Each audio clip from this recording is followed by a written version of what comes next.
السلام علیکم ورحمۃ اللہ۔ 6 کلاس، آج ہم نے باب دوم کا سبق نمبر 5 پڑھنا ہے، حج اور اس کی اہمیت۔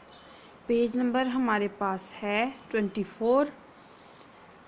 سب سے پہلے ہم بات کرتے ہیں کہ حج کیا ہے اور اس کی اہمیت، وہ ہم اس چیپٹر میں پڑھیں گے، لیکن سب سے پہلے ہم حج کی بات کرتے ہیں۔ تو حج سے مراد اسلام کا 5واں رکن ہے،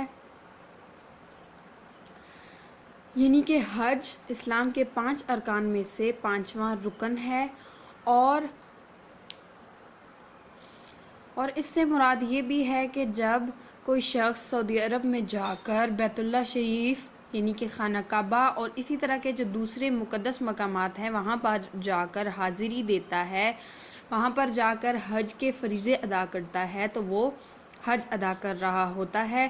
اور یہ اسلامی مہینوں کے حساب سے آخری جو مہینہ ہوتا ہے ذو الحج، اس میں ادا کیا جاتا ہے۔ 8 ذی الحج سے 12 ذی الحج تک حج کا فریضہ ادا کیا جاتا ہے۔ اور کیا کیا حج میں شامل ہے، اس کی اہمیت کیا ہے، اب ہم انشاءاللہ اس چیپٹر میں پڑھیں گے۔ سب سے پہلے ہم پڑھتے ہیں حج۔ اسلام کے 5 ارکان میں سے حج 5واں رکن ہے۔ حج عربی زبان کا لفظ ہے جس کے معنی ارادہ کے ہیں۔ ارادہ سے مراد سفر کرنے کا ارادہ ہے جو حج کرنے کی غرض سے دنیا بھر کے مسلمان اختیار کرتے ہیں۔ یہ مسلمان عازمین حج کہلاتے ہیں۔ یعنی کہ ہمیں سب سے پہلے تو یہی بات جو میں نے پہلے کی کہ اسلام کے 5 ارکان میں سے جو 5واں رکن ہے وہ حج ہے، جو عربی زبان کا لفظ ہے جس کے لفظی معنی ارادہ کے ہیں۔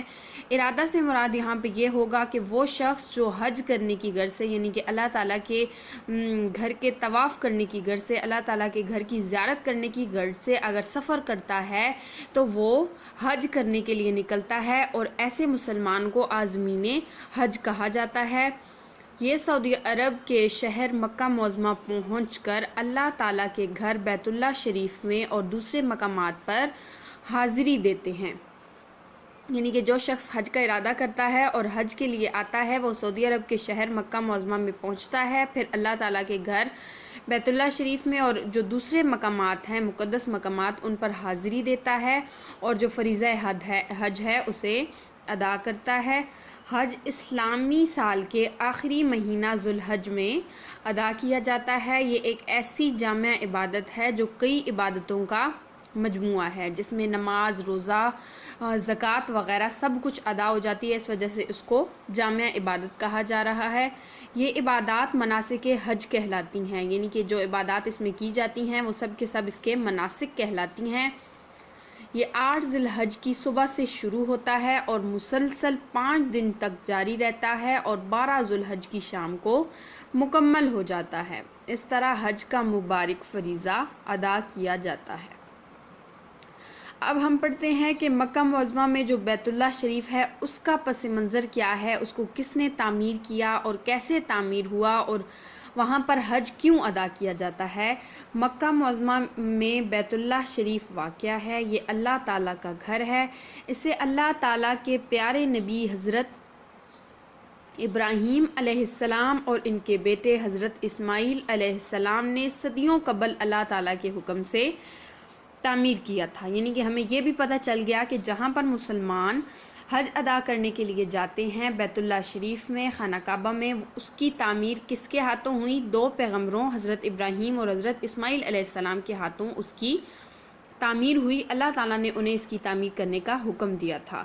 انہوں نے دعا کی، یعنی کہ اس کی تعمیر کرنے کے بعد ان 2 پیغمبروں نے دعا کی کہ اللہ تعالیٰ ان کے اس عمل کو قبول فرمائے، ان کی اولاد میں سے فرمانبردار امت پیدا فرمائے اور اس شہر کو امن و ثمرات کا شہر بنا دے۔ اللہ تعالیٰ نے ان کی دعا قبول فرمائی اور بیت اللہ شریف اللہ تعالیٰ کا گھر اور دنیا بھر کے مسلمانوں کا قبلہ اور عبادت کا مرکز بن گیا۔ یعنی کہ اس وقت جیسے حضرت ابراہیم اور حضرت اسماعیل علیہ السلام نے دعا کی تھی کہ اے اللہ ہماری امت میں سے، ہماری جو اولاد ہے اس میں سے فرمانبردار امت پیدا فرما، اس شہر کو امن و ثمرات کا شہر بنا، تو اللہ تعالیٰ نے ان کی یہ دعا قبول کی، اور اللہ تعالیٰ نے جب ان کی یہ دعا قبول کی تو آج ہم دیکھتے ہیں کہ بیت اللہ شریف کو اللہ تعالیٰ کا گھر بھی مانا جاتا ہے، اور ایسے نہیں کہ صرف پاکستان سے بلکہ دنیا بھر کے مسلمانوں کا قبلہ اور عبادت کا مرکز کیا ہے؟ بیت اللہ شریف ہے۔ اس طرح سے اللہ تعالیٰ نے حضرت ابراہیم اور حضرت اسماعیل کی دعا کو قبول فرمایا۔